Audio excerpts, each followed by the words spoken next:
वाहिगुरु जी का खालसा वाहिगुरु जी की फतेह। वड्डे वीर गुरमुख प्यारे भाई जोगिंदर सिंह जी आम कथा तो कथावाचक तो सारिया तो साढ़े तो सीनियर ने बड़े प्यारे बोल साढ़े ने साझे करके गए ने बाबा बुढ़ा जी के जीवन में। अरदास है सतगुरु इस तरह अपने चरणों में रखे। अज आप बाबा बुढ़ा जी का दिवस मना रहे उन्होंने याद में कोशिश करियो जे जितना हो सकता है आप एकाग्रता बना के उन्होंने जीवन की विचार साझी कर सकीए ताकि कोई कणका साढ़े भी जीवन में उन्होंने सिक्ख्या का निवास करता है। पहली बेनती ये करा भी आम करके मापियां वाल देख के बच्चे अपना जीवन तब्दील करते हैं। संसार में आम रीत है बच्चे जोड़े ने अपने मापियां के जीवन की कॉपी करते हैं, उन्होंने को देख के प्रेरणा देते हैं। सियाने लोगों ने कहावत भी बनाई हुई ने,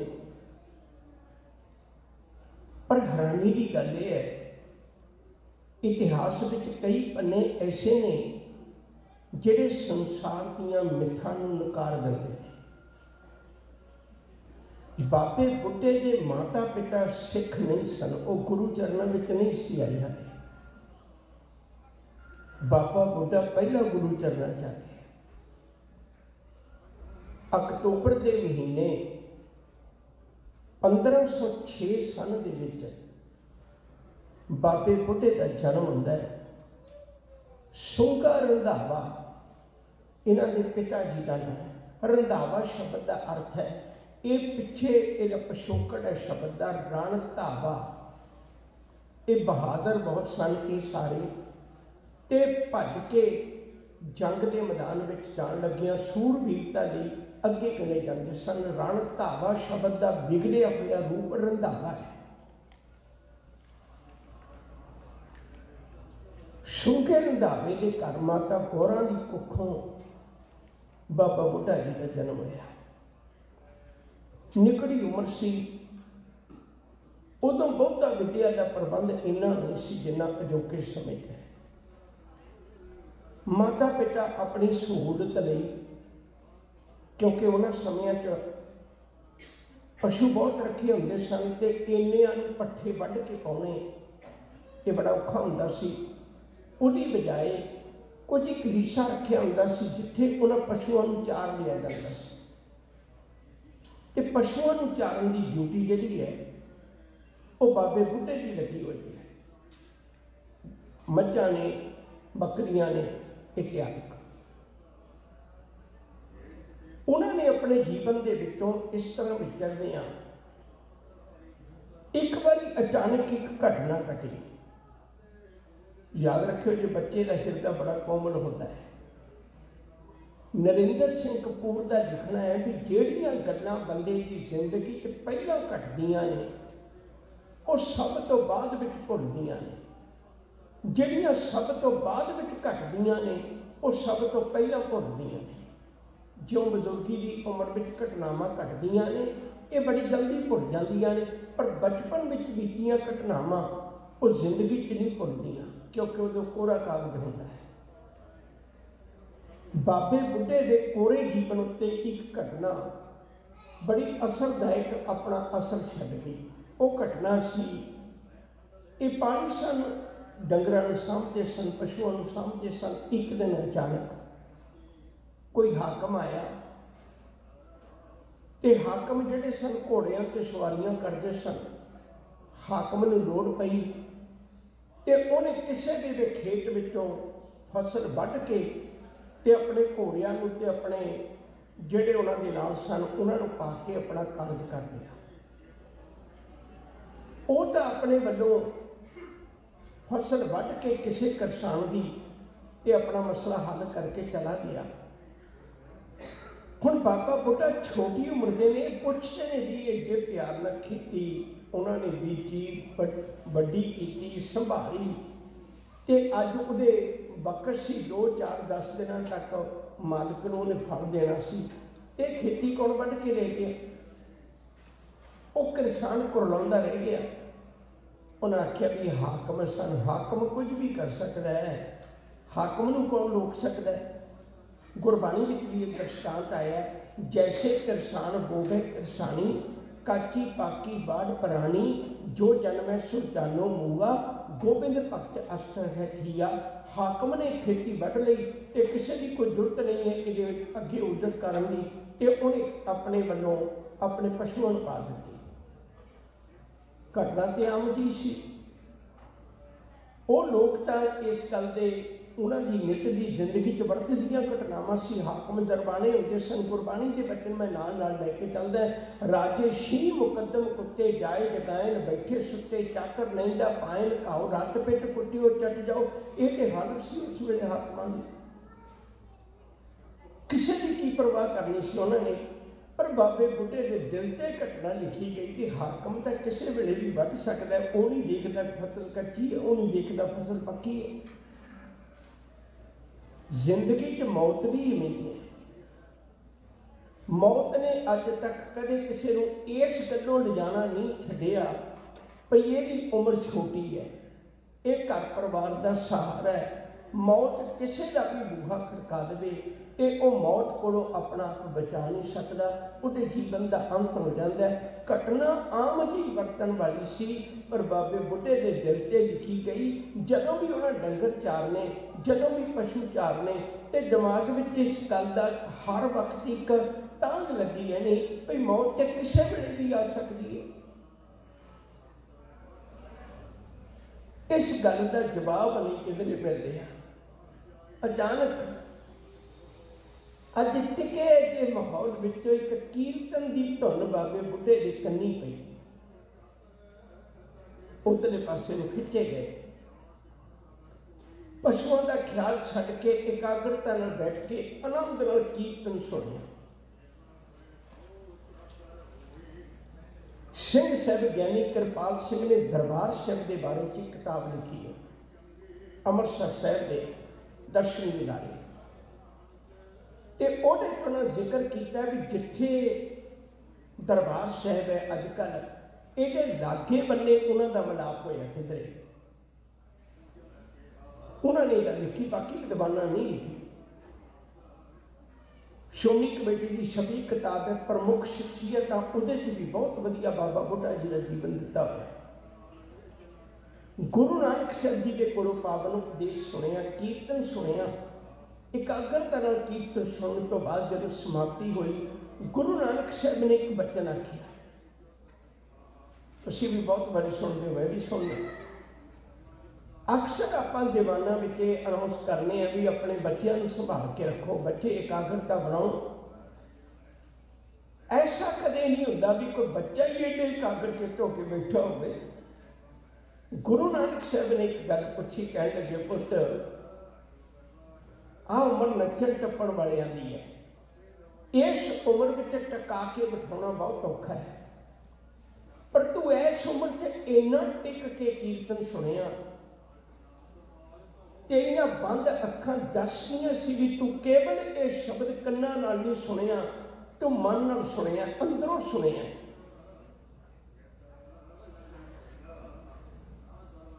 ਕੀ ਨਾਂ ਹੈ ਤੇਰਾ? ਉਹਨਾਂ ਆਪਣਾ ਨਾਮ ਦੱਸਿਆ। ਕਹਿਣ ਲੱਗੇ, ਮੇਰਾ ਨਾਂ ਹੈ ਬੂੜਾ। ਬੂੜਾ ਸ਼ਬਦ ਦਾ ਅਰਥ ਭਾਈ ਕਾਨ ਸਿੰਘ ਨਾਭਾ ਨੇ ਅਰਥ ਕੀਤਾ ਕਿਸੇ ਕੰਨ ਪਾਟੇ ਦਾ ਚੇਲਾ, ਕਿਸੇ ਜੋਗੀ ਦਾ ਚੇਲਾ। ਬੂੜਾ ਸ਼ਬਦ ਦਾ ਅਰਥ ਭਾਈ ਕਾਨ ਸਿੰਘ ਨਾਭਾ ਨੇ ਕੀਤਾ। ਸ਼ਾਇਦ ਕਹਿਣ ਲੱਗੇ ਵੀ ਭਲਿਆ ਤੂੰ ਤਾਂ ਬੜੀ ਇਕਾਗਰਤਾ ਨਾਲ ਸੁਣ ਰਿਹਾ, ਤੈਨੂੰ ਇੱਥੋਂ ਇੰਨਾ ਪਿਆਰ ਕਿਵੇਂ ਜਾਗਿਆ? ਹੁਣ ਬਾਬੇ ਬੁੱਢੇ ਨੇ ਇੱਕ ਗੱਲ ਕਹੀ, ਮੈਂ ਇੱਕ ਪਲ ਰੁਕਣ ਲੱਗਾ, ਮੈਂ ਕੋਸ਼ਿਸ਼ ਕਰਾਂਗਾ ਆਪਣੇ ਸਮੇਂ ਦੀ ਸਾਰੀ ਲੜੀ ਪੂਰੀ ਕਰਾਂ। ਬੜੀ ਤਵੱਜੋ ਦੇ ਕੇ ਸਮਝੋ ਮੇਰੀ ਗੱਲ।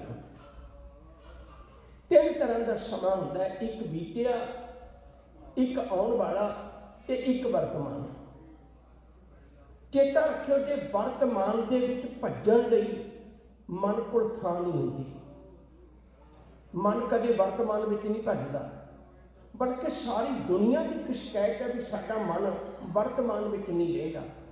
बाणी पढ़िए, सिमरन करिए, रब्बी याद में जुड़िए, मन नहीं जुड़ता। वर्तमान में मन नहीं रहता, क्योंकि वर्तमान की छिन बहुत छोटी है। जिहड़ी अजे आउणी है वो भविख है, जिहड़ी बीत गई वो भूतकाल है। वर्तमान तो है ही छोटा, वर्तमान च नहीं मन भजदा, वर्तमान च इहनूं टिकना औखा है। या तो मन के कोल खुला ग्राउंड है बीते हुए विच, अपनियां बीतियां गल्लां याद कर लैंदा, किहड़े-किहड़े सालां बधी याद कर लैंदा। या फिर मन अपनी भटकना बनाई रखता भविख विच, मैं कल आ करना है, मैनू आ पैसा मिल जाए, मैं आ करा, मैं ओ करा, इतिहास शेख चिली साडे सारियां दे अंदर एक बैठा है। तो मेरी बेनती, या तो मन भटकदा भविख विच, या मन भटकदा भूत विच, वर्तमान विच मन नहीं रहिंदा। ते सतगुरु गुरु नानक साहिब जी पुछते ने बई बच्चिया, तेरा मन वर्तमान विच किवें वरतदा है? बड़ी दुनिया की जदोजहद है वर्तमान में मन को रखने वास्ते। तो उस वेले बाबे बुढ़े ने एक गल कही, कहने लगे सतगुरु, हाकमां ने खेती वड्डी, मेरे दिल ते असर होया, मौत तो किसी वेले भी आ सकती है, ते मैनू मौत तो बड़ा डर लगता है। दातिया एक किरपा कर, एक बख्शिश कर, एक रहमत कर, मैं चाहत रखना है भाई मैं मौत के डर तो ऊंचा उठ जाऊँ। सतगुरु कहने लगे, ना तेरा बूढ़ा है, गल्लां तो बुढ़ियां वालियां करना। बुढ़ियां वालियां क्यों? क्योंकि जेड़ा बचपन है उसके सामने जवानी होती है, जवानी सामने बुढ़ापा होता है, पर चेते रखो बुढ़ापे सामने मौत होती है। बुढ़ापे सामने जिंदगी की कोई अवस्था नहीं है। तो गुरुदेव सच्चे पातशाह कहने लगे, बुढ़ापे में तो लोग कहने लग पे भी हूँ तो मौत ही होनी, उस तो अगे जवानी या बचपन का नहीं होना, हो कोई अवस्था नहीं होनी। पर तू निक्की उम्र में बचपन के सामने जवानी खलोती है, जवानी सामने बुढ़ापा खलोता है, बुढ़ापे तो अगले पासे मौत है। तो पहले पड़ा के मौत में चेते करना। सतगुरु आख्या, कहने लगे, भलिया तेरा नाम बूढ़ा नहीं, तेरा नाम बाबा बुढ़ा है। तेरा नाम ते बाबा बुढ़ा है। हुण दो शब्द बड़े औखे ने। कहने लगे, एक बाबा शब्द, मैनूं माफ करियो मेरे भी सफेद है बाल, पर बाबा बाबा कहना बहुत औखा है। मनुख सारी जिंदगी प्रवान नहीं करता। जे हो सकता है तो किसी ने थोड़ा जो उत्ते बेनती कर दो भी पाठ थोड़ा हौली कर लेंगे, ताकि अपनी एकाग्रता बन जाए, समा लंघता जा रही है। एक किसी ने कोई उठ के बेनती कर दिया, बेनती कर रहे सा, फिर बारे तवज्जो दिओ।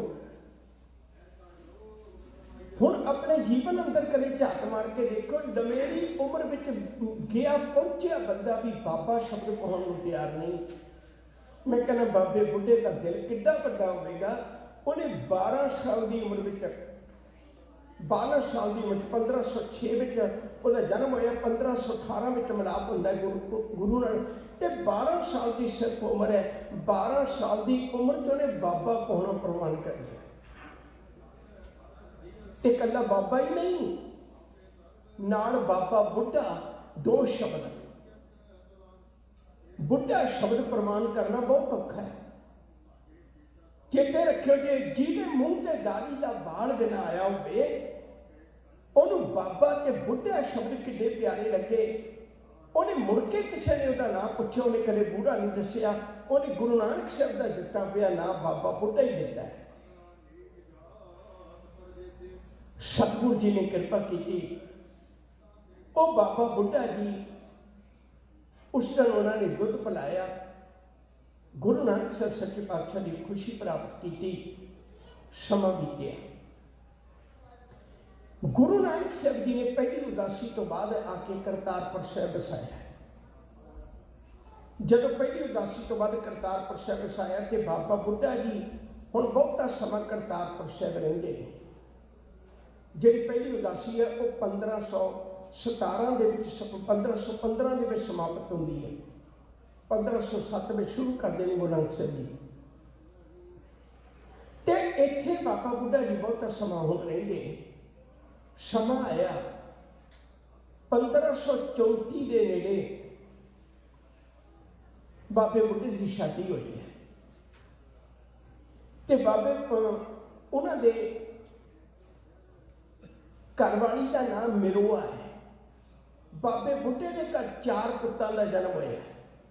ਸਭ ਤੋਂ ਪਹਿਲਾਂ ਭਾਈ ਸੁਧਾਰੀ ਜੀ, ਭਾਈ ਭਿਖਾਰੀ ਜੀ, ਭਾਈ ਮਹਿਮੂ ਜੀ ਤੇ ਭਾਈ ਭਾਨਾ ਜੀ। ਇਹ 4 ਪੁੱਤ ਨੇ ਬਾਬੇ ਬੁੱਢੇ ਦੇ।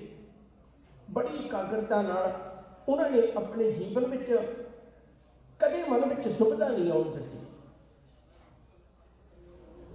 ਬਾਬਾ ਲਹਿਣਾ ਜੀ ਵੀ ਗੁਰੂ ਚਰਨਾਂ ਵਿੱਚ ਆ ਕੇ ਆਪ ਜੀ ਨੇ ਸਰਵਣ ਕੀਤਾ। ਬਾਬੇ ਲਹਿਣੇ ਦੀ ਉਮਰ ਉਸ ਵੇਲੇ 1504 ਦਾ ਜਨਮ ਹੈ ਬਾਬੇ ਲਹਿਣੇ ਦਾ, ਧੰਨ ਗੁਰੂ ਅੰਗਦ ਸਾਹਿਬ ਜੀ ਦਾ। ਉਹਨਾਂ ਦੀ ਉਮਰ 35 ਸਾਲ ਹੈ ਤੇ ਬਾਬੇ ਬੁੱਢੇ ਦੀ ਉਮਰ ਸਿਰਫ 33 ਸਾਲ ਹੈ ਜਿਸ ਦਿਨ ਗੁਰੂ ਅੰਗਦ ਸਾਹਿਬ ਜੀ ਨੂੰ ਗੁਰਗੱਦੀ ਦਿੱਤੀ। ਮੈਂ ਬੇਨਤੀ ਕਰਾਂ ਪਿਆਰ ਵਾਲਿਓ, ਕਿੱਡਾ ਵੱਡਾ ਜੀਵਨ ਹੋਵੇਗਾ ਜਦੋਂ ਗੁਰੂ ਨਾਨਕ ਨੇ ਆਪਣਾ ਆਪਾ ਗੁਰੂ ਅੰਗਦ ਸਾਹਿਬ ਦੇ ਅੰਦਰ ਟਿਕਾਉਣਾ ਹੈ। ਜਦੋਂ ਗੁਰੂ ਨਾਨਕ ਸਾਹਿਬ ਨੇ ਆਪਣਾ ਆਪਾ ਗੁਰੂ ਅੰਗਦ ਸਾਹਿਬ ਦੇ ਅੰਦਰ ਟਿਕਾਉਣਾ ਹੈ ਤਾਂ ਉਸ ਅਰਦਾਸ ਲਈ, ਉਸ ਰਸਮ ਲਈ ਬਾਬੇ ਬੁੱਢੇ ਨੂੰ ਚੁਣਿਆ ਗਿਆ। ਤੁਸੀਂ ਅਰਦਾਸ ਕਰੋ। ਬਾਬੇ ਬੁੱਢੇ ਨੇ ਅਰਦਾਸ ਕੀਤੀ ਤੇ ਧੰਨ ਗੁਰੂ ਅੰਗਦ ਸਾਹਿਬ ਜੀ ਦੇ ਅੰਦਰ ਗੁਰੂ ਨਾਨਕ ਸਾਹਿਬ ਨੇ ਆਪਣਾ ਆਪਾ ਟਿਕਾਇਆ ਤੇ ਗੁਰੂ ਨਾਨਕ ਸਾਹਿਬ ਜੀ ਜੋਤੀ ਜੋਤ ਸਮਾਏ। ਗੁਰੂ ਅੰਗਦ ਸਾਹਿਬ ਜੀ ਦੇ ਪਵਿੱਤਰ ਚਰਨਾਂ ਵਿੱਚ ਬਾਬਾ ਬੁੱਢਾ ਜੀ ਉਵੇਂ ਹੀ ਸਿਦਕ ਨਾਲ ਸੇਵਾ ਕਰਦੇ ਨੇ ਜਿਵੇਂ ਗੁਰੂ ਨਾਨਕ ਸਾਹਿਬ ਕੋਲ ਕਰਦੇ ਸਨ। ਗੁਰੂ ਅੰਗਦ ਸਾਹਿਬ ਜੀ ਬੜਾ ਪਿਆਰ ਕਰਦੇ ਨੇ। ਜਦੋਂ ਗੁਰਗੱਦੀ ਮਿਲੀ ਤੇ ਤੁਹਾਨੂੰ ਇਹ ਪਤਾ ਹੀ ਹੈ ਵੀ ਇਤਿਹਾਸ ਵਿੱਚ ਥੋੜਾ ਜਿਹਾ ਝਗੜਾ ਪੈ ਗਿਆ ਸੀ। ਗੁਰੂ ਨਾਨਕ ਸਾਹਿਬ ਦੇ ਪੁੱਤਰਾਂ ਨੇ ਥੋੜਾ ਜਿਹਾ ਇਸ ਤਰ੍ਹਾਂ ਪ੍ਰਗਟਾਵਾ ਕੀਤਾ ਸੀ ਵੀ ਗੱਦੀ ਤੇ ਅਸੀਂ ਦਾਅਵੇਦਾਰ ਹੈ, ਹੱਕਦਾਰ ਅਸੀਂ ਹਾਂ, ਪਰ ਉਹਨਾਂ ਨੂੰ ਗੱਦੀ ਨਹੀਂ ਮਿਲੀ। ਉਹ ਥੋੜਾ ਜਿਹਾ ਰੌਲਾ ਪਿਆ। ਗੁਰੂ ਅੰਗਦ ਸਾਹਿਬ ਜੀ ਨੇ ਹਮੇਸ਼ਾ ਜਾਂ ਗੁਰੂ ਘਰ ਨੇ ਹਮੇਸ਼ਾ ਖਿਆਲ ਰੱਖਿਆ ਵੀ ਲੜਾਈ ਦੇ 3 ਕਾਰਨ ਜ਼ਰ ਜ਼ੋਰੋ ਜ਼ਮੀਨ। ਕਿਤੇ ਗੁਰੂ ਘਰ ਦੀ ਲੜਾਈ ਵੀ ਹਮੇਸ਼ਾ ਜ਼ਰ ਜ਼ੋਰੋ ਜ਼ਮੀਨ ਵਿੱਚ ਨਾ ਉਲਝ ਜਾਏ, ਇਸ ਲਈ ਗੁਰੂ ਜੀ ਕਿਨਾਰਾ ਕਰ ਲੈਂਦੇ ਸੀ। ਗੁਰੂ ਅੰਗਦ ਸਾਹਿਬ ਜੀ ਕਰਤਾਰਪੁਰ ਸਾਹਿਬ ਤੋਂ ਆ ਗਏ ਪਰ ਅੱਗੇ ਖਡੂਰ ਸਾਹਿਬ ਨਹੀਂ ਪਹੁੰਚੇ। ਪਤਾ ਨਹੀਂ ਲੱਗ ਰਿਹਾ। ਗੁਰੂ ਅੰਗਦ ਸਾਹਿਬ ਦੀ ਭੂਆ ਸੀ ਮਾਤਾ ਵਿਰਾਈ। ਉਹਨਾਂ ਦੇ ਘਰ ਆ ਕੇ ਇਕਾਂਤਵਾਸ ਹੋ ਗਏ। ਗੁਰੂ ਅੰਗਦ ਸਾਹਿਬ ਜੀ ਨੇ ਆਪਣੀ ਭੂਆ ਨੂੰ ਕਹਿ ਦਿੱਤਾ ਵੀ ਕੋਈ ਆਵੇ ਤੇ ਅਜੇ ਤੁਸੀਂ ਦੱਸਣਾ ਨਹੀਂ ਤਾਂ ਕਿ ਸ਼ਾਂਤ ਹੋ ਜਾਏ ਮਾਹੌਲ। ਗੁਰਗੱਦੀ ਤੇ ਗੁਰੂ ਨਾਨਕ ਸਾਹਿਬ ਦਾ ਥਾਪਿਆ ਹੋਇਆ ਉਹ ਤੇ ਸਦਾ ਹੀ ਬਖਸ਼ਿਸ਼ ਹੈ। ਉਹ ਕਿਹੜਾ ਚੋਰੀ ਛਪਾਉਣ ਵਾਲੀ ਗੱਲ ਸੀ। ਹੁਣ ਸਿੱਖ ਸੰਗਤ ਵਿਆਕੁਲ ਹੋ ਉੱਠੀ ਭਈ ਅਸੀਂ ਗੁਰੂ ਦੇ ਦੀਦਾਰ ਕਿਵੇਂ ਕਰੀਏ। ਤੇ ਬਾਬੇ ਬੁੱਢੇ ਕੋਲ ਹੱਥ ਜੋੜ ਕੇ ਪ੍ਰਮੁੱਖ ਸਿੱਖ ਕਹਿਣ ਲੱਗੇ ਵੀ ਬਾਬਾ ਜੀ ਤੁਸੀਂ ਕਿਰਪਾ ਕਰੋ ਕੋਈ ਇਹੋ ਜਿਹਾ ਹੱਲ ਲੱਭੋ ਆਪਾਂ ਗੁਰੂ ਦੇ ਦੀਦਾਰ ਕਰ ਸਕੀਏ। ਬਾਬੇ ਬੁੱਢੇ ਨੇ ਜੁਗਤੀ ਦਾ ਪਤਾ ਸੀ। ਬਾਬਾ ਬੁੱਢਾ ਜੀ ਸੰਗਤ ਸਮੇਤ ਮਾਤਾ ਧਰਾਈ ਜੀ ਦੇ ਘਰ ਆਏ। ਉਹਨਾਂ ਨੂੰ ਆ ਕੇ ਪੁੱਛਿਆ ਪਰ ਉਹ ਅੱਗੇ ਨਾ ਹਾਂ 'ਚ ਜਵਾਬ ਦਿੰਦੇ ਨੇ ਨਾ ਨਾ 'ਚ ਜਵਾਬ ਦਿੰਦੇ ਨੇ। ਬਾਬਾ ਬੁੱਢਾ ਜੀ ਨੂੰ ਇਸ ਗੱਲ ਦੀ ਸ਼ੱਕ ਪੈਦਾ ਹੋ ਗਈ ਤੇ ਉਹਨਾਂ ਨੇ ਬਾਹਰ ਬੈਠ ਕੇ ਸੰਗਤ ਨੂੰ ਇੱਕ ਗੱਲ ਕਹੀ। ਕਹਿਣ ਲੱਗੇ ਜਿਹੜੇ ਗੁਰੂ ਨਾਨਕ ਦਾ ਇੱਕ ਸ਼ਬਦ ਉਹਨਾਂ ਨੂੰ ਲਹਿਣੇ ਤੋਂ ਅੰਗਦ ਬਣਾ ਸਕਦਾ ਹੈ, ਜਿਹੜਾ ਗੁਰੂ ਨਾਨਕ ਦਾ ਇੱਕ ਸ਼ਬਦ ਉਹਨਾਂ ਨੂੰ ਖਿੱਚ ਕੇ ਗੁਰੂ ਨਾਨਕ ਸਾਹਿਬ ਦੇ ਚਰਨਾਂ 'ਚ ਲਿਆ ਸਕਦਾ ਹੈ, ਉਹਨਾਂ ਦੇ ਕੀਤੇ ਪੁਰਾਣੇ ਬਜ਼ੁਰਗਾਂ ਦੀਆਂ ਸਾਰੀਆਂ ਰੀਤਾਂ ਰਸਮਾਂ ਨੂੰ ਭੁਲਾ ਸਕਦਾ ਹੈ। ਗੁਰੂ ਨਾਨਕ ਦੇ ਸ਼ਬਦ ਵਿੱਚ ਏਡੀ ਵੱਡੀ ਤਾਕਤ ਹੈ। ਅੱਜ ਤੁਹਾਨੂੰ ਗੁਰੂ ਦੀਦਾਰ ਹੋ ਸਕਦੇ ਨੇ ਤੇ ਤੁਸੀਂ ਆਪ ਖੁਦ ਕੋਸ਼ਿਸ਼ ਕਰੋ। ਤੇ ਉਦੋਂ ਸਿੱਖ ਸੰਗਤਾਂ ਨੇ ਰਲ ਕੇ ਅੰਮ੍ਰਿਤਮਈ ਬਾਣੀ ਦਾ ਕੀਰਤਨ ਕੀਤਾ। ਕੀਰਤਨ ਕਰਦਿਆਂ ਗੁਰੂ ਅੰਗਦ ਸਾਹਿਬ ਜੀ ਅੰਦਰੋਂ ਨਿਕਲ ਕੇ ਬਾਹਰ ਸੰਗਤਾਂ ਦੇ ਵਿੱਚ ਬੈਠ ਗਏ गुरु के प्यारिਆਂ ने दीदार किए। और चेते रखियो कीर्तन एक इहो जी दात है जिहड़ी सानू गुरु नाल सौखियां मिला देंदी है। इसे हजूर ने कीर्तन नूं बड़ी उत्तम दात बख्शिश की। कर्म धर्म पाखंड जो दिसै तिल जम जाति लूटै निर्वाण कीर्तन गावो करते का निमक सिमर के जित छूटै सिख संतां ने दीदार कीते। इत्थों गुरु अंगद साहब सच्चे पातशाह जी महाराज खडूर साहब रहिंदे आ बाबा बुढ़ा जी ने सिदक ते प्यार नाल सेवा करते रहे। गुरु अंगद साहब ने भी बड़ा सत्कार दिता है। एक बारी का इतिहास में जिक्र है प्रिंसीपल सतवीर सिंह का कहना कहते एक बारी अचानक बाबा बुढ़ा जी किसी सेवा पक्षों लेट हो गए। सेवा के कारण एक बारी थोड़ी देरी हो गई। वो अचानक आए तो उदों कीर्तन की समाप्ति हो चुकी है जी। तो उन्होंने जिन्हें हाथ जोड़ के बेनती की भी अज मैं कीर्तन नहीं सुन सकिया। गुरु के कीर्तनिया ने बेनती की। इतिहास बाबा सत्ता बलवंत जी का जिक्र करता है। बेनती की भी मैनू एक गुरु का शब्द सुना दिओ मेरे अंदर की भुख शांत हो जाएगी। अगे उन्होंने बेनती की कहने लगे बाबा जी कीर्तन का कोई वक्त होंदा है समा होंदा है उदों तुसीं आयो तो असीं सुणावांगे। जदों शब्द ना सुनाया बाबा बुढ़ा जी ने तो कुछ ना कहा पर दूजे दिन गुरु अंगद साहब जी ने मना कर दिता। कहने लगे राय जी तुसीं कीर्तन नहीं करना। कहने लगे क्यों? सतगुरु कहने लगे जदों मैनूं भुख लगी सी मैं मिहनत की सी भी मैनूं गुरु शब्द सुना दिओ उदों तुसीं सुनाया नहीं। कहने लगे सतगुरु तुसीं कहो ते असीं शब्द ना सुनाइए यह किवें हो सकदा है? तुसीं नहीं कहा कोई आपां नूं भुल लग रही है। हजूर कहने लगे जदों बाबे बुढ़े ने कहा सी सिख विच ते गुरु विच तुसीं अंतर समझदे हो। जदों बुढ़े ने कहा सी भी शब्द सुनना है तो उदों तुसीं शब्द नहीं सुनाया। उदों ही बाबा सत्ता जी के बलवंत जी ने माफ़ी मंगी गुरु अंगद साहब जी के कोलों। मैं सिर्फ इतनी बेनती कर रहा है बाबा बुढ़ा गुरु के कितना नेड़े सी। गुरु अंगद साहब के दादी समुची सेवा निभाउंदियां समा बीतिया। गुरु अंगद साहब जी ने 1552 दे विच चोला त्यागिया। चोला त्यागन वेले उन्होंने गुरगद्दी गुरु अमरदास साहब सच्चे पातशाह नूं बख्शिश की। जदों गुरगद्दी दिती उदों भी गुरगद्दी की समुची रस्म बाबे बुढ़े ने निभाई के अरदास की। फिर बाबा बुढ़ा जिमें गुरु नानक साहब नूं मनदा सी जिमें गुरु अंगद साहब नूं मनदे सन उवें दा उवें ही धन गुरु अमरदास जी नूं मनण लग पे। एक रत्ती मात्र भी मन में कदे फर्क ना पाया। एक पल मैं रुकन लगा फिर बेनती करना जेड़ा ये वाला सिदक है ना ये बहुत औखा होता प्यारे तो गुरु ही कृपा करे तो आ सकता है। ये वाला सिदक बहुत औखा होता है। उन्हें गुरु बाबे बुढ़े ने 8 गुरुओं के दर्शन किए हुए ने ते 5 गुरुओं को अपने हथी गुरगद्दी की रस्म निभाई हुई है। नहीं तो किसी न किसी अटैचमेंट हो जाती है दूजे नूं रूप समझना बड़ा औखा हो जाता है। पर बाबे बुढ़े का सिदक देखो जो गुरु नानक साहब नूं समझते हैं वही गुरु अंगद साहब नूं समझते हैं। जो गुरु अंगद साहब नूं समझते हैं वही हुण धन गुरु अमरदास जी नूं समझते हैं। एक रत्ती मात्र भी कदे फर्क नहीं पैने दिता। गुरु अमरदास साहब सच्चे पातशाह ने सिख जगत विचों ब्रह्मणी प्रभाव को खत्म करने वास्ते ते सिख जगत का इशनान एक करने वास्ते समुची मानवता को एक थां ते इशनान करने वास्ते बौली का प्रबंध किया।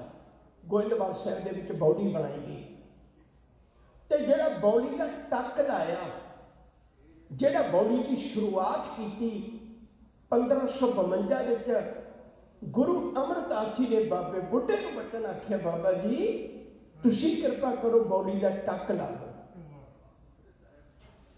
चेते रखियो, बाबे बुढ़े ने उदो बौली का टक ला के ते जिहड़ी बौली बाद विच बनी अज भी गोइंदवाल साहिब दे विच शोभत है, उसकी शुरुआत बाबे बुढ़े ने की सी।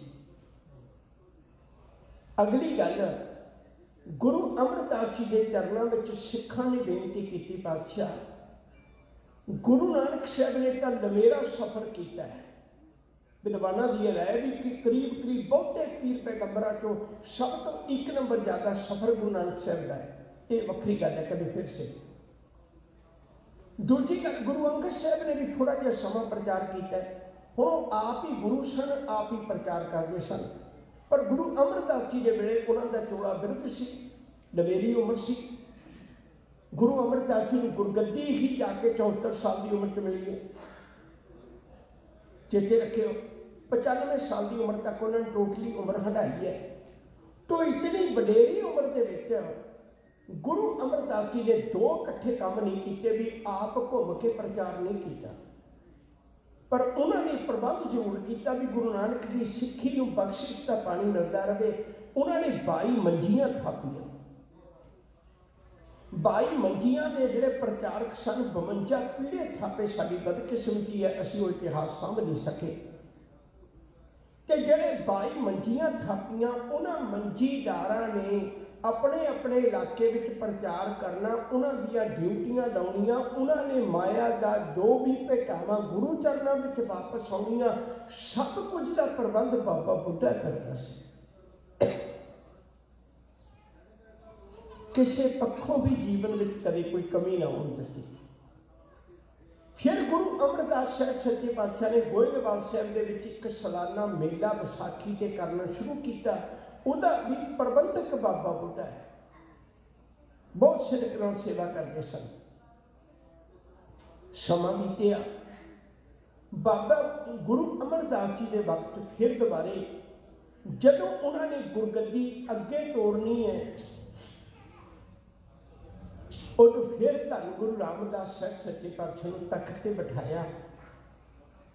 बाबे बुढ़े ने फिर वचन कहे भी तुसीं गुरगद्दी की सेवा फिर निभाओ। बाबे बुढ़े ने उदों फिर दोबारे गुरु रामदास जी को गुरगद्दी बख्शण की जिहड़ी समुची रस्म सी वो बाबे बुढ़े ने की।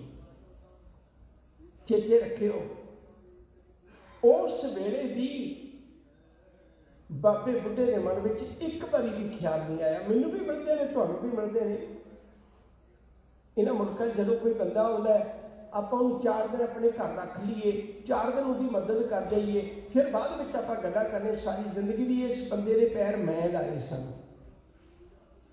अक्सर साडे जीवन की कहानी है। शुरुआत में मैंने पैसे दिते, शुरुआत में मैं काम दिता, शुरुआत में मैं घर दिता सी, ते आदत असीं सारी जिंदगी नहीं भुल पाते।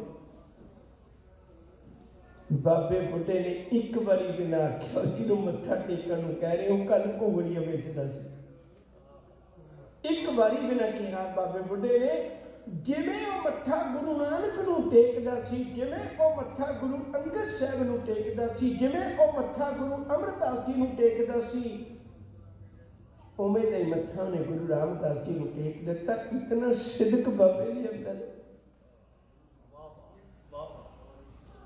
ते धन गुरु रामदास साहब सच्चे पातशाह के वेले जिहड़े मसंद थापे गए, उन्होंने निगरानी का समुचा कारज धन गुरु रामदास साहब सच्चे पातशाह ने बाबा बुढ़ा जी को बख्शिश किया।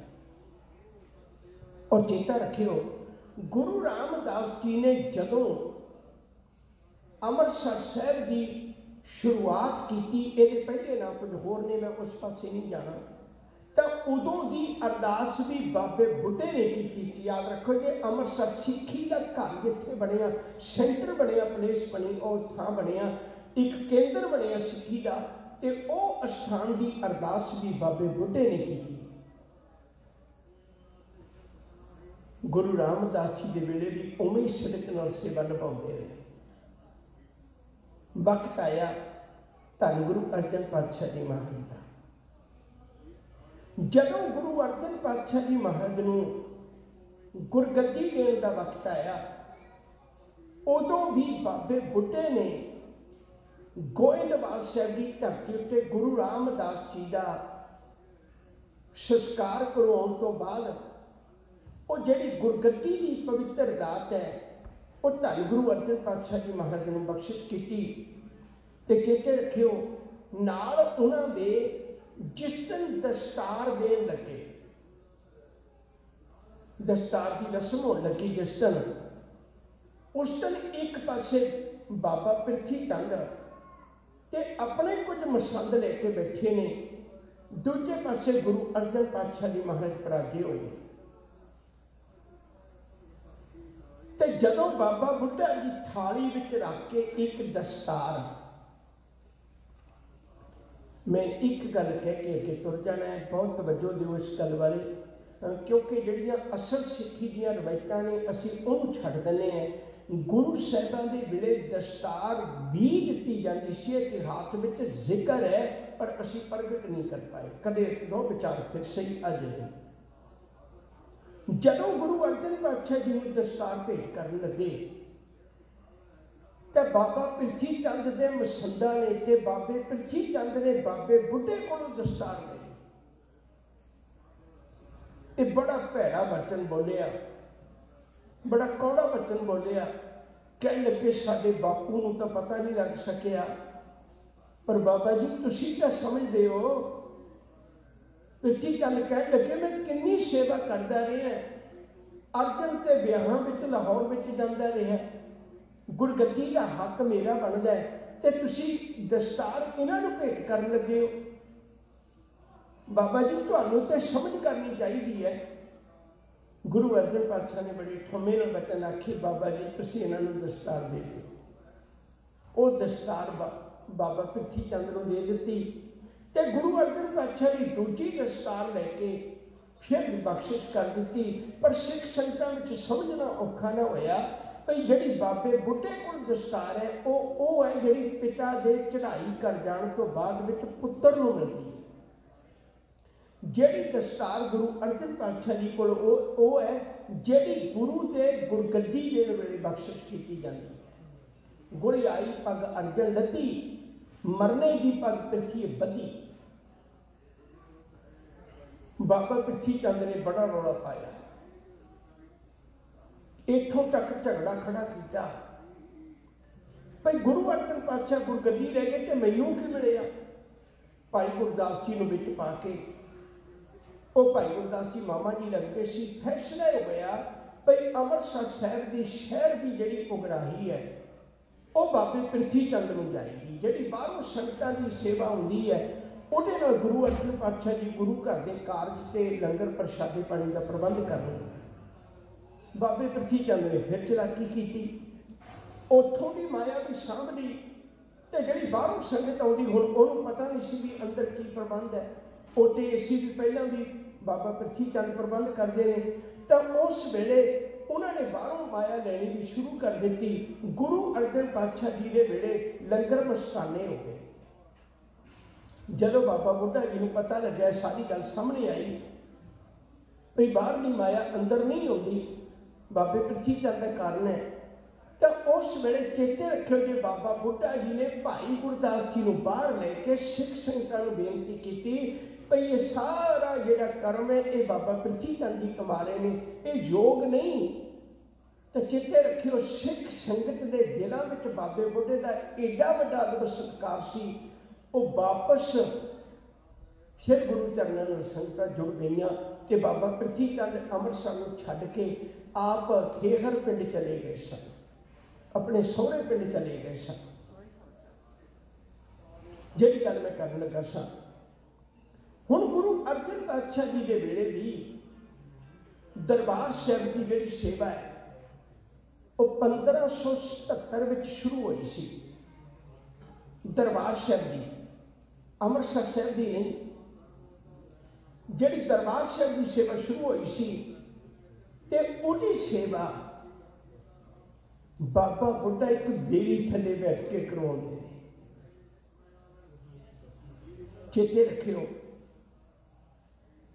अज सानू थोड़ा जिहा सत्कार मिल जाए ना गुरु घर चो, थोड़ा जिहा सत्कार मिल जाए, साडी झट तमन्ना हुंदी भी इत्थे गद्दा मेरा ला दिओ। बाबे बुड्ढे का एडा वड्डा सन्मान। बाबा जी जे तुसीं अज भी सिख संगत नूं अगवाई दिओ ते बाबा बुड्ढा उस बेरी के थल्ले, ਉਹ बेरी ते बाबे बुड्ढे की याद विच है, पर उत्ते बाबे बुड्ढे की कोई निशानी नहीं चेते रखी होगी। कोई उन्हें गद्दा नहीं लाया, कोई उन्हें इहो जिहा विहार नहीं किया जिहदे तो प्रगट लगे भई मेरी कोई गुरु घर के वक्री किस्म का सत्कार है। गुरसिखा कै मन भावदी, गुर सतगुर की वडियाई, सतगुर की वडियाई चंगी लगती उन्होंने। बाबा बुड्ढा जी की इतनी निर्माणता, वो बेरी के थल्ले बैठ के सेवा करवाते ने दस के, पूरी निगरानी देना। दरबार साहब 1601 में मुकम्मल हो गया। देखो गुरु अर्जन साहब जी ने कितनी बड़ी कृपा की। इको एक दुनिया च ग्रंथ है जिहदे प्रकाश होने लई उहदे गुरु ने पहला इमारत बनाई है। 1601 में पूरा हो गया। उस तो बाद में गुरु ग्रंथ साहब जी का स्वरूप लिखा गया 1601 तो लेकर 1604 तक। उन्होंने समय बाहरों आई संगत का प्रबंध करना, समुची सेवा निभाने वास्ते सारे का सारा प्रबंध बाबा बुड्ढा जी करते हैं। एक दिन भी भाई गुरदास जी कदम के अटकार इसलिए नहीं पैन दी भी किसी प्रबंध की कोई कमी आ गई हो। समुचे सेवा निभाते हैं बाबे बुड्ढे ने, वो किसी तरह की भी कोई खरोत ना हो दी, सारी सेवा निभाई। हुण गुरु ग्रंथ साहिब का स्वरूप भी तैयार हो गया। गुरु अर्जन पातशाह जी ने बड़ी गंभीरता के नाल ये विचार की गुरु ग्रंथ साहिब की चाबी अच किहनूं बिठाईए, इहदा प्रकाश कौन करे। हुण तीन गल्लां चेते रखियो, बहुत तवज्जो लेके सुनो। सब तो पहली गल, गुरु नानक साहब ने सोचा भी जे किसी को बिठाया वो बेदी होया तो उन्होंने कहना खजाना साडा है। गुरु नानक साहब बेदी सन, गुरु अंगद साहब त्रेण सन, गुरु अमरदास जी भड्डे सन। जे किते भाई गुरदास नूं भी बिठा दिता, भावें लिखिया भाई गुरदास जी ने, उन्होंने भी बिठा दिता भी तुसीं सेवा संभाल करो गुरु ग्रंथ साहिब दी, ते भड्डियां ने कहना भी ये साडा विरसा है। किहनूं बिठावां जेड़ा ना बेदी होवे, ना त्रेण होवे, ना भला होवे, ना कब्जे की वृत्ति होवे। मन विच विचार बनी वो बाबा बुड्ढा होएगा। दूजी गल, बाबे बुड्ढे ने हरेक गुरु का पहला प्रकाश आप किया। गुरु अंगद साहब का लैने के दर्शन बहुत लोगों ने किए हैं। जिदन गुरु अंगद साहब बना के पहला मत्था टेकिया, गुरु नानक साहब तो बाद में बाबा बुड्ढा सी। पहला प्रकाश बाबे बुड्ढे ने किया। गुरु अमरदास जी का पहला प्रकाश बाबे बुड्ढे ने किया। गुरु रामदास जी का पहला प्रकाश बाबे बुड्ढे ने किया। गुरु अर्जन पातशाह का पहला प्रकाश बाबे बुड्ढे ने किया। गुरु अर्जन पातशाह कह लगे तुम दरगाहों चली आ रही मर्यादा क्यों बदलनी है। अज गुरु ग्रंथ साहिब का पहला प्रकाश भी बाबा बुड्ढा जी तुसीं करो। बोले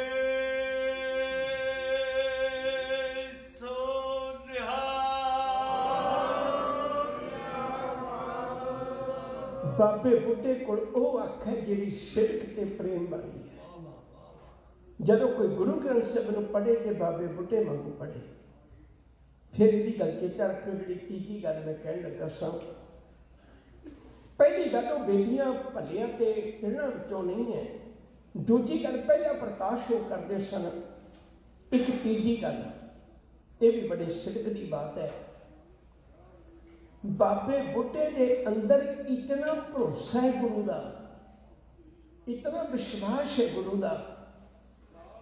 सतगुरु जी ने अज बाबे बुड्ढे नूं अगे कीता बाबा जी जितना का सिदक प्यार तुहाडे अंदर है, मैं बेनती करा जिहड़ा पहला ग्रंथ बनिया वो भी 5 गुरुआं दा, पहले 5 गुरुआं की बाणी है, 9वें पातशाह की बाद में अंकित हुई है। जे दरबार साहिब बनिया वो भी पहले 5 गुरुआं की देन, ਉਹਦੇ अंदर प्रकाश होने वाला गुरु भी 5 गुरुआं की देन।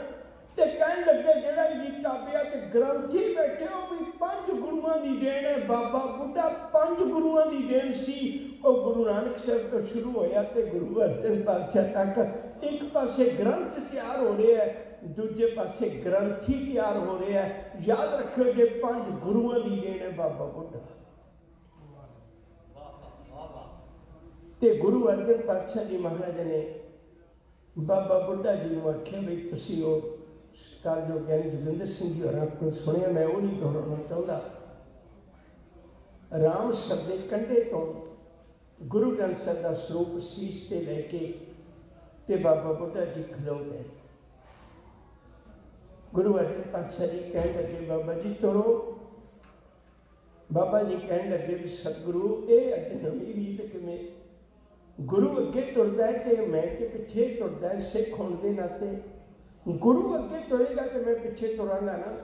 सिर कह लगे बाबा जी अज तक तुसीं सिख सी, पर जिहड़ा अज तुहाडे शीश उत्ते है ना, ये कल्ला सिखण दा ही नहीं, ये मेरा भी गुरु है।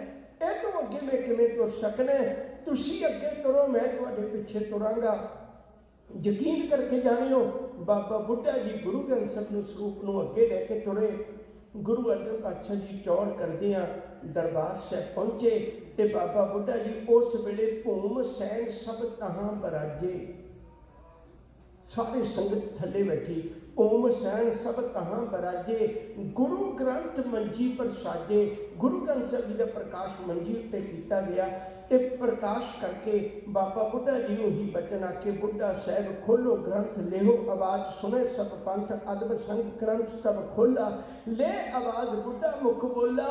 बाबा बुढ़ा उस भग है जदों गुरु ग्रंथ साहिब बोलिया सी ते पहली बारी बाबे बुढ़े नाल बोलिया सी। गुरु ग्रंथ साहिब नाल जिहड़ी पहली गल कीती है कि बाबे बुढ़े ने कीती है, गुरु अर्जन पातशाह ने भी गुरु ग्रंथ साहिब नाल पहली गल नहीं कीती। पहली गल अगर गुरु ग्रंथ साहिब नूं किसी ने बुलाया सी, गुरु ग्रंथ साहिब नाल किसी ने गल कीती सी, वो बाबे बुढ़े ने कीती सी। एडा सिद्धी सिख सी बाबा बुढ़ा। हुक्मनामा लिया सूही महला पंजवां, संता के कारज आप खलोया, हर कम करावन आया राम।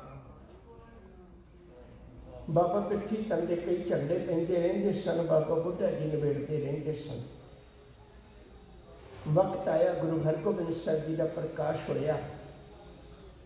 बाबा बुढ़ा जी ने बधाइयां दित्तियां ते चेते रखियो उन्होंने शस्त्र विद्या का प्रबंध, हालांकि इतिहास में उगड़ के सामने नहीं आता, जी गुरु हरगोबिंद साहब को शस्त्र विद्या सिखाई है वो बाबे बुढ़े ने सिखाई है। हैरानी की गल, सिक्खी जी कली भगती लहर नहीं है, सिक्खी मीरी के पीरी है, सिक्खी भगती के शक्ति है, सिक्खी संत के सिपाही है। असी एक पक्ष ले बैठे हैं। बाबे बुढ़े ने शस्त्र विद्या सिखाई, गुरु हरगोबिंद साहब सच्चे पातशाह ने सांझ पाई। चेते रखियो जदों गुरु हरगोबिंद साहब जी को गुरु अर्जन पातशाह की शहादत मगरों गुरगद्दी दिती तो उदों भी मैं हैरान है। एक बार मैं फिर दोहरा दें, ये गल्लां सानूं कुछ दिल ते लिख लैणियां चाहीदियां ने। असीं अपने बच्चों को तद ही दस सकने जे असीं खुद जाणू होईए।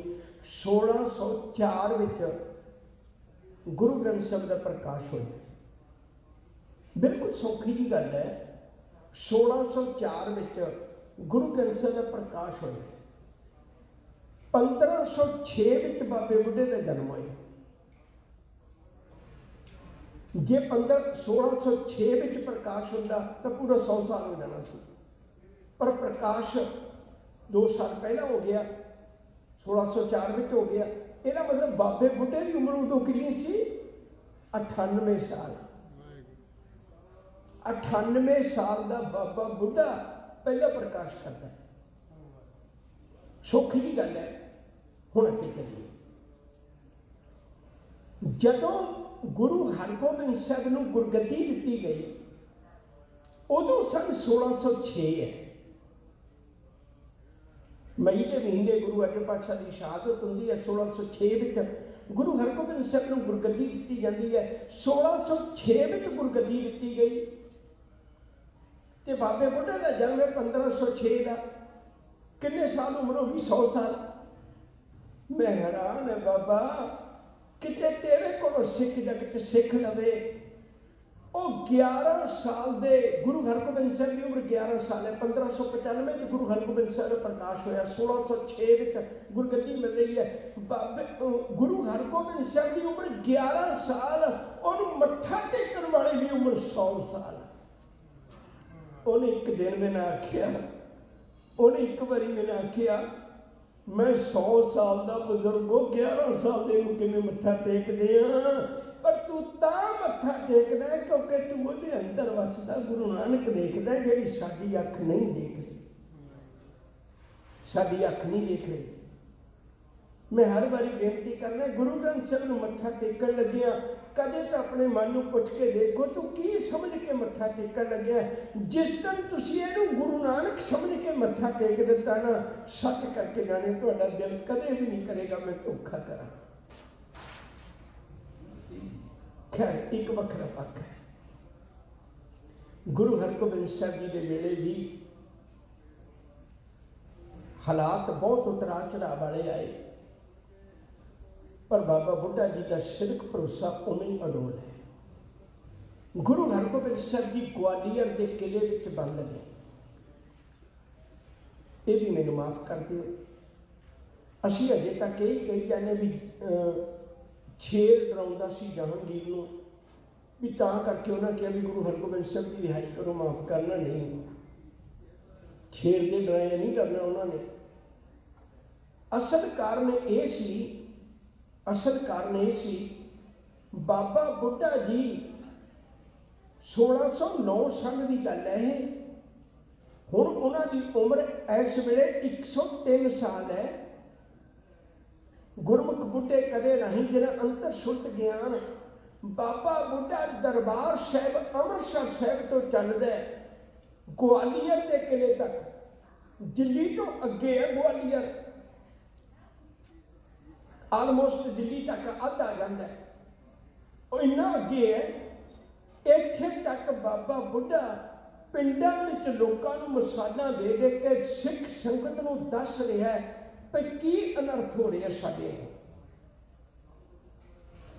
क्योंकि गुरु हरगोबिंद साहब की उम्र करीब 14 सालों के नेड़े है जदों ग्वालियर के किले विच ने गुरु हरगोबिंद साहब जी। याद रखियो 1595 सतगुरु सच्चे पातशाह जी महाराज का प्रकाश है। को बहुती मेरी उम्र नहीं सी उदों। ते गुरु हरगोबिंद साहब सच्चे पातशाह के लिए एडी दूर तक उन्होंने जाके सिख संगत को जागृत किया, ते अगे एडी दूर गए ते गुरु हरगोबिंद साहब ने मिलाप भी नहीं होने दिता, उन्होंने दर्शन भी न करन दिते। पर बाबे बुढ़े ने अखां बंद करके उस कंध के कोल खलो के नमस्कार कर दी। सतगुरु की होया शरीर की दूरी है पर मना की दूरी तो नहीं। मैं पढ़िया होया शब्द ए मन मेरिया तू सदा रो फिरना दे। गुरसभा एव न पाइया ना नेड़े ना दूर, नानक सतगुर ता मिले जा मन रहे हदूर। मेरा मन तो तेरे चरणों में जुड़े हुए है। दूरों सिदक का सिजदा करके बाबा बुढ़ा जी वापस आ गए। तो वापस आके ਜਿਹੜੀਆਂ उन्होंने चौंकियां राह कटते गए सन, उही चौंकियां के दरबार साहब कढ़न लग गए, अमृतसर कढ़न लग गए। याद रखो जे भावें कोई दुनिया का जितना मर्जी पावरफुल बंदा आवे, कोई आवे दरबार साहब के अंदर कदे कीर्तन बंद नहीं होता, उन्हें बैठ के सुनना पड़ेगा। दरबार साहब के अंदर का कीर्तन कदे भी बंद नहीं होता, भाव जदों कीर्तन चल रहा हो निरंतर। पर चेता रखियो जदों बाबे बुढ़े की चौंकी अज भी आती है ना, दरबार साहब के सामने आती है। कुछ पल लई, कुछ समय लई अंदर कीर्तन बंद कर दिता जाता है। बाबा बुढ़ा आया है, बाबा बुढ़ा संगतां नूं लेके आया है। बाबे बुढ़े तेरा अज भी उदा ही अदब सत्कार है। अंदरला कीर्तन भी बंद करके भाव गुरु भी तैनूं आए हुए नूं जी आया कहंदा। बाबे बुढ़े ने वचन किया, सतगुरु मैनू बड़ा प्यार दिता, सिक्खी ने मैनू बड़ा प्यार दिता गुरुआ ने। मैं अपना अंतिम समा गुरु की गोद विच तां गुजारना चाहुंदा, पर दरबार साहब नहीं, दरबार साहब नहीं। क्यों? क्योंकि सिखां दे अंदर बड़ा सिदक है, प्यार है। किते कोई भोले सिख कल मेरी यादगार किते दरबार साहब के अंदर न बना देना। सतगुरु हुण मैं दरबार साहब नहीं रहना चाहता। जिहदा पहला प्रकाश किया होवे बाबे बुढ़े ने, उन्हें उस वेले दरबार साहब नूं छड्ड दिता। चेता रखियो जे जिहड़ी बाबे बुढ़े की भीड़ ये भाई लंगा ने भेटा की सी जमीन। बहुत बार सानूं कई ऐसे भुलेखे ने, जिवें दरबार साहब के दरवाजियां का भुलेखा जी महमूद गजनवी। तुसीं सोचो तो सही, महमूद गजनवी 1024 विच होया है। उन्हें 17 हमले किए ने 1024 विच। मैनूं आस है कि समझना कोई औखा नहीं लगता होएगा। तो 1469 च गुरु नानक साहब का प्रकाश, 1601 विच दरबार साहब बनता है। महाराजा रणजीत सिंह के वेले वो दरवाजे लगते हैं, जो सोने के दरवाजे महाराजा रणजीत सिंह के वेले ने, उहदे पुत्रां ने लवाए ने, एक दरवाजा महाराजा रणजीत सिंह ने लवाए। महाराजा रणजीत सिंह 1799 के विच लाहौर से कब्जा करके 1800 के विचों महाराजा डिकलेयर करता अपने आप को। 1800 से कितने 1024। बहुत गल्लां ऐसियां ने जिहड़ियां सानूं विचारनियां चाहिए। ये जमीन अकबर की जित्ती हुई नहीं है। जिहड़ी बीड़ साहब है अकबर की जित्ती जमीन नहीं है, ये भाई लंगा की जित्ती हुई जमीन है। ये भाई लंगा हुआ है जिहदी अगे जाके माता भागो इस परिवार विचों है। और विचार करें फिर से, मैं अज नहीं अर्ज कर लगा सा तुहाडे चरणों में। सतगुरु जी ने कृपा की, बाबे बुढ़े ने उस बीड़ साहब के उत्ते बीड़ की उत्थे जाके कहने लगे शुरुआत भी डंगरां तो की सी, इन्हां पशु नूं संभालदे आ कि मैं जीवन का अंतला समा भी इत्थे गुजारना चाहुंदा है। उत्थे बीड़ की सेवा, पशुओं की सेवा संभाल करते हैं। इत्थों ही बाबा बुढ़ा जी रमदास गए अपने नगर, तो उत्थे रब्बी सदा आ गया। रब्बी सदे नूं प्रवान करते हैं। देखो ये है गुरु। मैं सीधे शब्दों में कहां, अज जेडे दिव्या ज्योति वाले हुशियारपुर के नेड़े अज भी है उन्होंने डेरा आशुतोष, वो अज तक वो बंद है फ्रिज में। जे पता हो भी मेरी अंतिम वक्त आ गया तो मैं फ्रिज तो अपनी मंगवा ही सकता सी ना, भी मेरी फ्रिज मंगा दिओ, मैनूं उहदे च रख दिओ। हजे तक भी लोगों को इस अज्ञानता विचों निकलने का मौका नहीं मिल रहा। हैरानी की गल है, बाबे बुढ़े ने अपना अंतिम समा देख के भी मेरा अंतिम समा आ गया है, तो गुरु हरगोबिंद साहब को सुनेहा भेजा। गुरु हरगोबिंद साहब जी उस वेले श्री हरगोबिंदपुरे ने सुनेहा भेजा, सतगुरु दर्शन दिओ। गुरु हरगोबिंद साहब जी आखिरी वेले इत्थे श्री हरगोबिंदपुरे तो रमदास पहुंचे। बाबा बुढ़ा जी ने स्नान किया, जपजी साहब का पाठ किया। गुरु हरगोबिंद साहब को मत्था टेक के उसकी झोली च अपना सीस रख दिता। सिर ते गुरु की गोद में पिया, आत्मा परमात्मा के देश चली गई। एक 1631 सन की बात है, नवंबर के महीने बाबा बुढ़ा जी ने अपने स्वास त्याग दिते। आओ प्यार वालिओ, समा हो गया गुरु के चरणों विचों इहो जे महान गुरसिखां नूं, इहो जे गुरसिखां की चरण धूड़ मंगी हुई है। गुरसिखां की हर धूड़ दे हम पापी भी गत पाए। समा तो उत्ते हो गया, पर मैं बेनती करा सवेरे समय च मेरा समा तुहाडे विच विचरदे हैं। ਹੋਈਆਂ ਬੇਅੰਤ ਪ੍ਰਕਾਰ ਦੀਆਂ ਭੁੱਲਾਂ ਨੂੰ ਖਿਮਾ ਬਖਸ਼ਿਸ਼ ਕਰਨਾ। ਧੰਨ ਗੁਰੂ ਗ੍ਰੰਥ ਸਾਹਿਬ ਸੱਚੇ ਪਾਤਸ਼ਾਹ ਜੀ ਦਾ, ਸਮੁੱਚੀ ਸੰਗਤ ਦਾ, ਪਿਛਲੀ ਕਮੇਟੀ ਦਾ ਜਿਨ੍ਹਾਂ ਨੇ ਬਹੁਤ ਪਿਆਰ ਦਿੱਤਾ ਹੈ, ਤੇ ਅਜੋਕੀ ਕਮੇਟੀ ਜਿਨ੍ਹਾਂ ਨੇ ਬਹੁਤ ਪਿਆਰ ਦਿੱਤਾ ਹੈ, ਸਾਰਿਆਂ ਦਾ ਹਾਰਦਿਕ ਧੰਨਵਾਦ। ਗੁਰੂ ਘਰ ਦੇ ਸਮੁੱਚੇ ਸਟਾਫ ਦਾ ਧੰਨਵਾਦ, ਸਾਰਿਆਂ ਦਾ ਹਾਰਦਿਕ ਧੰਨਵਾਦ। ਭੁੱਲਾਂ ਨਾ ਚਟਾਰਦੇ ਹੋਏ ਪਿਆਰ ਨਾਲ ਆਖੋ ਜੀ ਵਾਹਿਗੁਰੂ ਜੀ ਕਾ ਖਾਲਸਾ, ਵਾਹਿਗੁਰੂ ਜੀ ਕੀ ਫਤਿਹ।